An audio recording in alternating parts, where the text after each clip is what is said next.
Scott. Thank you, sir. Hey, no PowerPoint presentation this morning, or tough questions. It's just going to be a kind of conversation. Welcome to the silly season. Did you watch TV last night? It's been called the Hold Your Nose and Vote election. Right? So there's, depending on what you think of some of the propositions and issues, and even on the local scene, it's characterized in much the same way. Hold your nose and vote.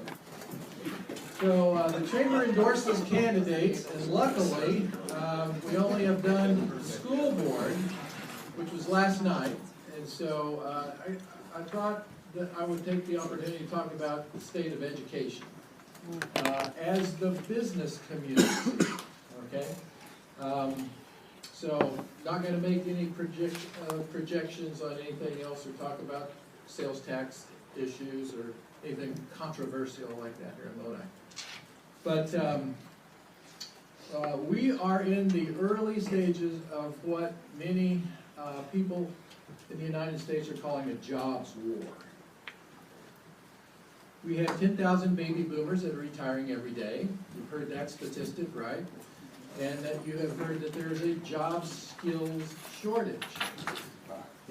Yesterday afternoon, I was in 3 different manufacturers in Lodi that represent collectively about probably closer to 3,000 employees in this town.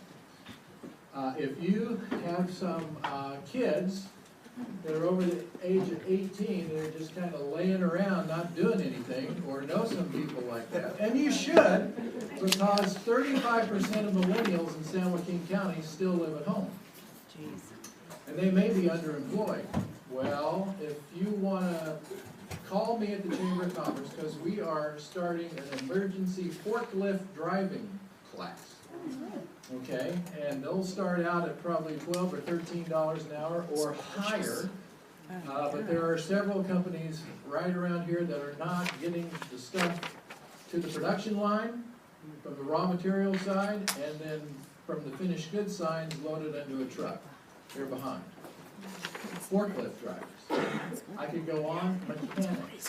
Now mechanics are going to make $20 to $30 an hour. Can't find enough mechanics. That's the job skills shortage, not only in Lodi, not only in California, but across America.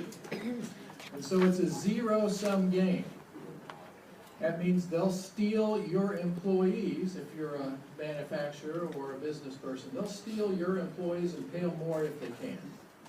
And those businesses or those communities that can't afford to pay their people a competitive wage are going to find themselves constantly looking for employees. That's what a jobs war is all about. Not enough skilled labor to fill the positions. Right now we have a lot of people looking for jobs, but we also have about between 3 and 4 million jobs that are going unfilled today in America. It's a time of abundance and it's a time of scarcity, all at the same time. Think about that, because it's going to get more and more acute as time goes forward. So, how many believe the federal government's going to get us out of that mess? All right. How many people think the state government's going to get us out of this mess? Okay, who's it boiled down to then? Us. Us. What are we doing to educate our kids? Today, across the nation, across California, true in Lodi School District, 30% of high school graduates qualify to go to a state college or university. 30%. So you might ask, what's the other 70% doing? That's a damn good question. What are they doing? Okay? Many of them start at Delta College.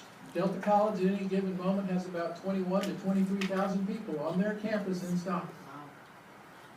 Every semester they graduate about 12 to 1,500. Let that one sink in. Where are the rest of these kids, right? What are they doing, right? Well, they're underemployed for sure. And so we got to re-employ them. We got to retrain them. And so this is a problem that the Chamber of Commerce can't dodge and look itself in the mirror. So we sat down with the school district. And the school superintendent told us, well, the front lines is in the 3rd grade. We said, what do you mean? He said, well, too many of our kids are not reading proficiently when they exit the 3rd grade. They're not reading at grade level. They're not reading where they should. The first 3 years, you learn how to read, and after that, you read to learn. Make sense? Okay? And I asked, well, why are we promoting them to the 4th grade if they can't read? Well, things are different these days. You know, they want to stack them up, and we don't want them to. Anyway, never mind. So, the Chamber's put together a program using seniors in this community that we call Mamas and Papas. Has nothing to do with the 60s rock and roll group. Has everything to do with the way a mama and a papa cares for a young person. They have empathy, they have compassion. They're teachers, they're their first teachers, okay? And they show love, and they show encouragement, and they teach life skills.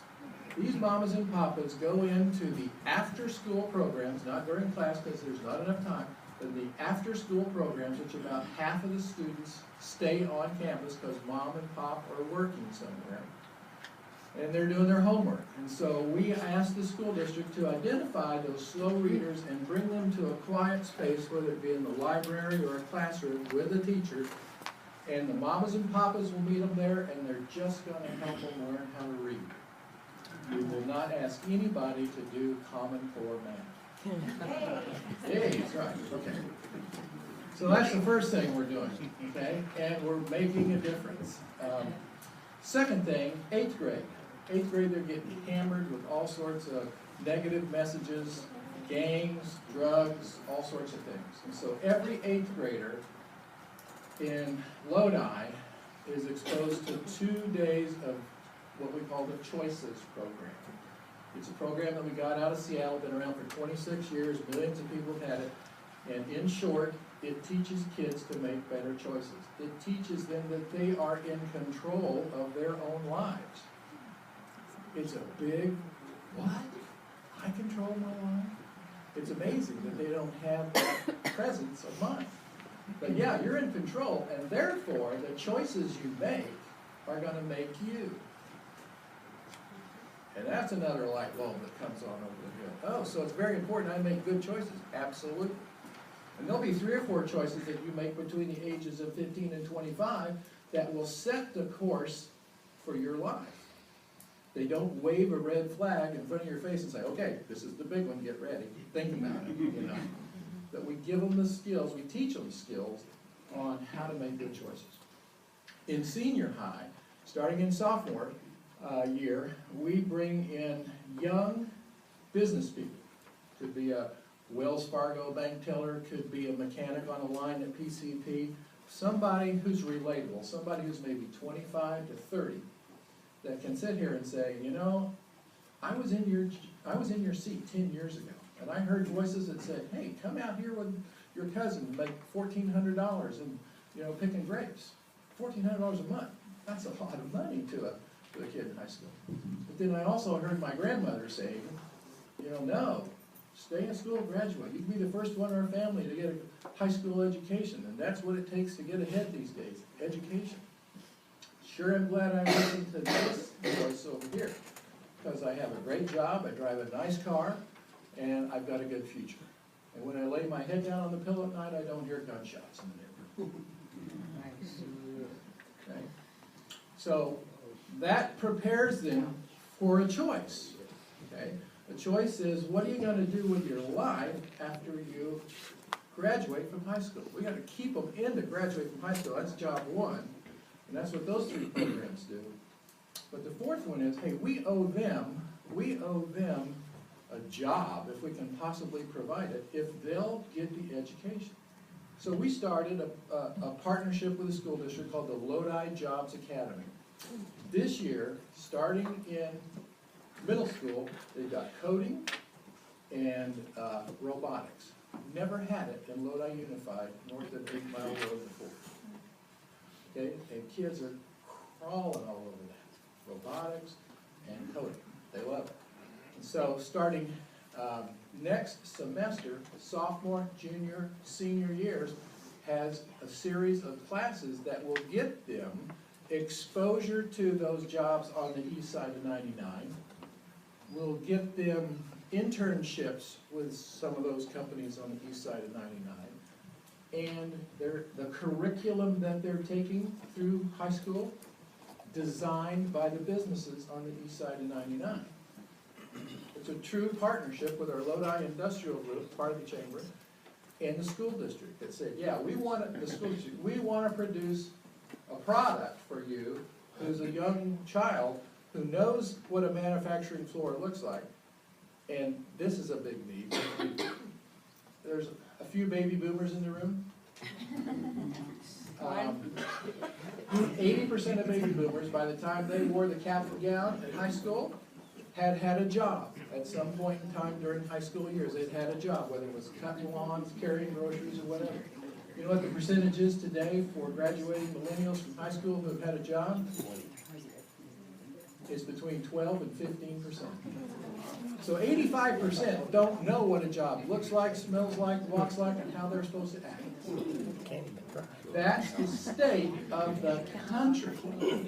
And so we're doing our best job to try to come along and gently, lovingly slap them into reality, because it's to their benefit that they understand these things. So last night we interviewed 3 candidates running for District 2 school board.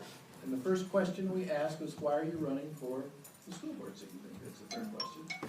One of them said, well, I was frustrated. I called the school because I had a complaint. I couldn't get a return phone call. And that's not the way it should be. I'm running for the school board. Ever had any experience managing a multi-million-dollar budget? No. But I'm a business person. Really, what is your business? Well, I'm a negotiator for the unions. Okay. The other one, a 37-year-old instructor, a teacher. Why are you running for school board? Because we don't give teachers enough time to prepare. The third person comes in. Why are you running for a school district? He says, I'm running for the people who don't get a vote. The ones that are under 18 years old. The students. Has plenty of experience managing companies that have management staff and unions, and has budgeted and has a lot of experience with budget and contracts in the multi-million-dollar category. You choose. Okay. So I'll whisper a name to you if you ever ask me or call the chamber on which one we think is best, but or wait for the news release. I guess the bottom line is our future is in our children. That's nothing new, right? But never, I think, in the time of our country's history has it been more challenging. Because they are said to be the first generation that won't have it as good as their parents. And the way things are stacking up, that has a high probability of becoming the truth. But we can make a difference about Lodi. Pat introduced me in livable, lovable Lodi. We want to keep it that way. I know you all certainly do, because it's much easier to sell a house that way, isn't it? And so I just want you to know the chamber's out there working for you, working for all of us, because a rising tide lifts all ships. And we need people who can have a family wage. Not necessarily a living wage, but a family wage. A wage that will support a family. And that means more and more today, you've got to have an education, however far you can go, that enables you to know something and to know how to do something. We need forklift drivers yesterday, as this the word looks at, and a lot of others. So, Pat, I'll turn it back over to you. Thanks.